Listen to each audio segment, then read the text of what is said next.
বিশ্ব সংবাদে আপনাকে স্বাগত। শুরুতেই জানাবো হাতে পাওয়া সর্বশেষ আন্তর্জাতিক সংবাদের শিরোনাম, পরে বিস্তারিত। দখলদার ইসরায়েলের সাথে মুসলিম দুই পরাশক্তি ইরান এবং ইয়েমেনের সাথে যুদ্ধ চলছে। এই মুহূর্তে আমাদের হাতে এসেছে সর্বশেষ গুরুত্বপূর্ণ ভয়ঙ্কর কিছু আপডেট। জানিয়ে দিব আন্তর্জাতিক গুরুত্বপূর্ণ সংবাদ। শুরুতেই জানিয়ে দিব গ্রেপ্তারি পরোয়ানা ঠেকাতে এবার যুক্তরাষ্ট্রের প্রেসিডেন্ট জো বাইডেনের দ্বারস্থ হলেন ইসরায়েলের কট্টরপন্থী ইহুদিবাদী প্রধানমন্ত্রী বেনজামিন নেতানিয়াহু। আন্তর্জাতিক আদালতে ইহুদিবাদী ইসরায়েলের প্রধানমন্ত্রীর বিরুদ্ধে গ্রেপ্তারি পরোয়ানা জারি হতে চলেছে। এরই ভয়ে গ্রেপ্তার ঠেকাতে এবার বাইডেনের দ্বারস্থ হয়েছেন। এবারে জানাবো আলহামদুলিল্লাহ, ইসরায়েলের সাথে সমস্ত সম্পর্ক ছিন্নের ঘোষণা দিল কলম্বিয়া। এবার কি বিশ্ব থেকে ইহুদিবাদী ইসরায়েল সম্পূর্ণ একঘরে হয়ে যাবে? এ বিষয়ে গুরুত্বপূর্ণ সংবাদ থাকবে। সম্পূর্ণ সংবাদটি দেখতে ভিডিওটি না টেনে দেখতে থাকুন। এবারে জানাবো গুরুত্বপূর্ণ সংবাদ। ফিলিস্তিনের রাফায় যে কারণে হেরে যাবেন কট্টরপন্থী নেতানিয়াহু সরকার। আলহামদুলিল্লাহ, ইসরায়েলি সেনারা বারবারই বলছে তারা গাজার দক্ষিণ অঞ্চলেও রাফা স্থল অভিযান চালানোর সমস্ত প্রস্তুতি সম্পূর্ণ করেছে, কিন্তু তারা এই প্রস্তুতি নিলে কি হবে, তারা এই যুদ্ধে হেরে যাবে এমন ভয়ে অনেক সেনারা সৈন্য শিবির থেকে পালিয়ে যাচ্ছে। এবারে জানাবো যুক্তরাষ্ট্রের ট্যাঙ্ক ধরে এনে দেশবাসীকে দেখাচ্ছেন রাশিয়ার প্রধানমন্ত্রী ভ্লাদিমির পুতিন। রাশিয়া ইউক্রেন যুদ্ধে একের পর এক মুখ থুবড়ে পড়ছে পশ্চিমা অস্ত্র। দুই দেশের মধ্যকার এ যুদ্ধে ইউক্রেনের পক্ষ নিয়েছে পশ্চিমারা। দেশটিতে একের পর এক যুদ্ধাস্ত্র সহায়তা দিয়ে আসছে পশ্চিমা মিত্রসহ ইউরোপীয় ইউনিয়ন। ইউক্রেনকে সহায়তা দেওয়ার এসব অস্ত্র জব্দ করার পর তা দেশবাসীকে দেখাচ্ছে রাশিয়ান প্রেসিডেন্ট ভ্লাদিমির পুতিন।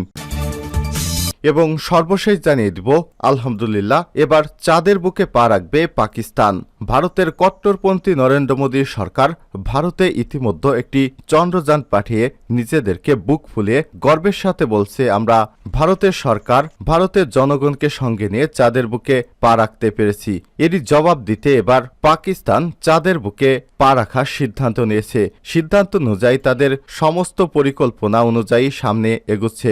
অল্প কিছুদিনের মধ্যেই মুসলিম এই শক্তিধর দেশ পাকিস্তান চাঁদের বুকে নামতে সক্ষম হবে। এতক্ষণ শুনছিলেন সংবাদ শিরোনাম, এবারে বিস্তারিত। তবে তার আগে অনুরোধ থাকবে, আপনি কোন স্থান থেকে আমাদের সংবাদটি দেখছেন কমেন্ট করে জানিয়ে দিন। হ্যাঁ, জানিয়ে দিন এই সংবাদ সম্পর্কে আপনার মূল্যবান মতামত। আর অনুরোধ করব, আপনার ফেসবুক সোশ্যাল মিডিয়ায় এই ভিডিওটি শেয়ার করে আপনার বন্ধুদেরকে সবার আগে সর্বশেষ বিবিসি সংবাদটি দেখতে সহায়তা করুন। এবারে বিস্তারিত। আর আপনি যদি আমাদের চ্যানেলে নতুন হয়ে থাকেন, ভিডিওটি দেখতে দেখতে চ্যানেলটি সাবস্ক্রাইব করে রাখুন, যাতে করে এরকম লেটেস্ট আপডেট বিবিসি সংবাদগুলো সবার আগে আপনার কাছে পৌঁছে যায়। এবারে বিস্তারিত। দখলদার নেতানিয়াহু সরকার গ্রেপ্তারি পরোয়ানা ঠেকাতে বাইডেনের দ্বারস্থ। আন্তর্জাতিক অপরাধ আদালত আইসিসি সম্ভাব্য গ্রেপ্তারি পরোয়ানা ঠেকাতে মার্কিন প্রেসিডেন্ট জো বাইডেনের দ্বারস্থ হয়েছেন ইসরায়েলের প্রধানমন্ত্রী বেনজামিন নেতানিয়াহু। এটি ঠেকাতে মার্কিন প্রেসিডেন্টকে টেলিফোন করেছিলেন তিনি। সংবাদ মাধ্যম এক্সিওসের এক প্রতিবেদনে এসব তথ্য জানিয়েছে। ইসরায়েলের দুই কর্মকর্তার বরাতে সংবাদ মাধ্যমটি জানিয়েছে, রোববার প্রেসিডেন্ট বাইডেনকে টেলিফোন করেছে নেতানিয়াহু সরকার। এ সময় তিনি পরোয়ানা জারি ঠেকাতে ওয়াশিংটনে প্রভাব খাটানোর আহ্বান জানান।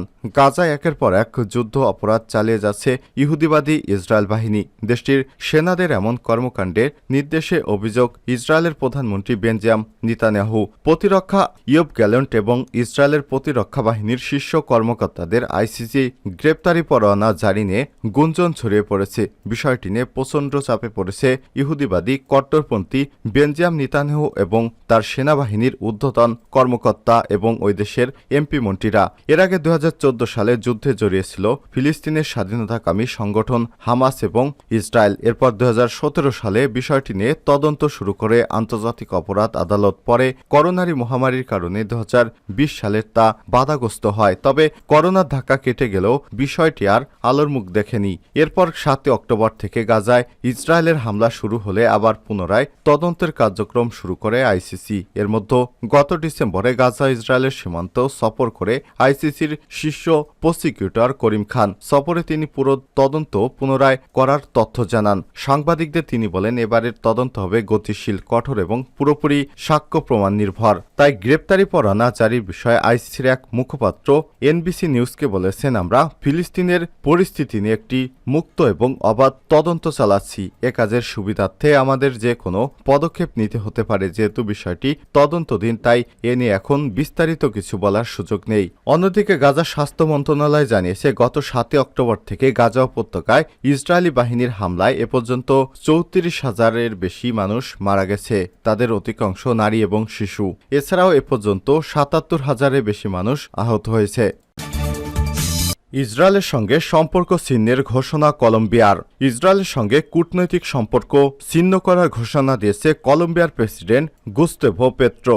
গতকাল বুধবার বোগোটায় আন্তর্জাতিক শ্রমিক দিবস উপলক্ষে এক জনসভায় দেয়া ভাষণে তিনি এই ঘোষণা দেন। ইসরায়েলের রাষ্ট্রপ্রধানকে গণহত্যাকারী উল্লেখ করে পেট্রো জানান, কলম্বিয়া বৃহস্পতিবার 2 মে ইসরায়েলের সঙ্গে সব ধরনের কূটনৈতিক সম্পর্ক ছিন্ন করতে যাচ্ছে। তিনি বলেন, গাজার এমন পরিস্থিতিতে বিশ্বের কোনো দেশ নিষ্ক্রিয় থাকতে পারে না। এর আগে ফেব্রুয়ারিতে গাজায় খাদ্য সহায়তার জন্য লাইনে দাঁড়ানো ফিলিস্তিনিদের উপর গুলি চালানোর পর কলম্বিয়া ইসরায়েল থেকে অস্ত্র ক্রয় স্থগিত করে।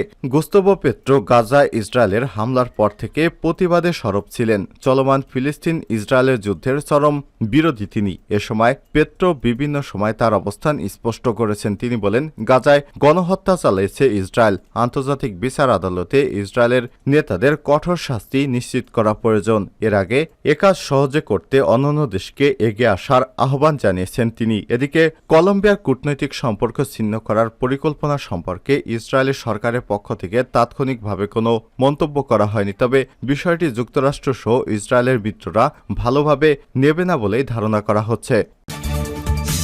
রাফায় যে কারণে হেরে যাবেন নেতানিয়াহু।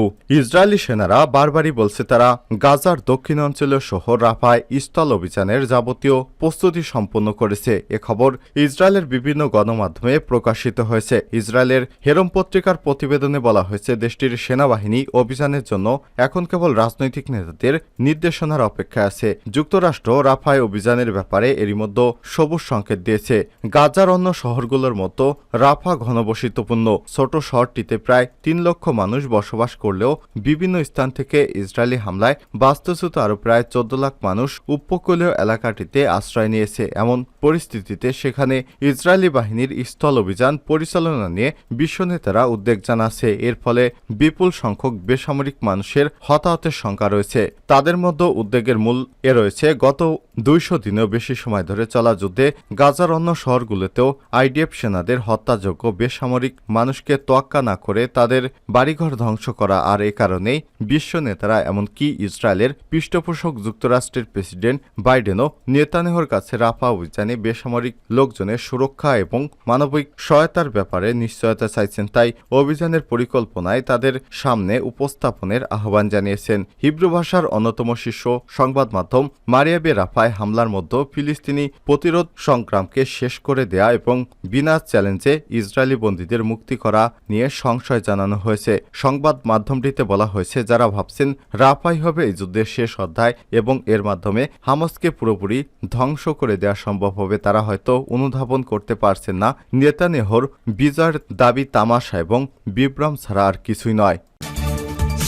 যুক্তরাষ্ট্রের ট্যাঙ্ক ধরে এনে দেশবাসীকে দেখাচ্ছেন পুতিন। রাশিয়া ইউক্রেন যুদ্ধের একের পর এক মুখ থুবড়ে পড়ছে পশ্চিমা অস্ত্র।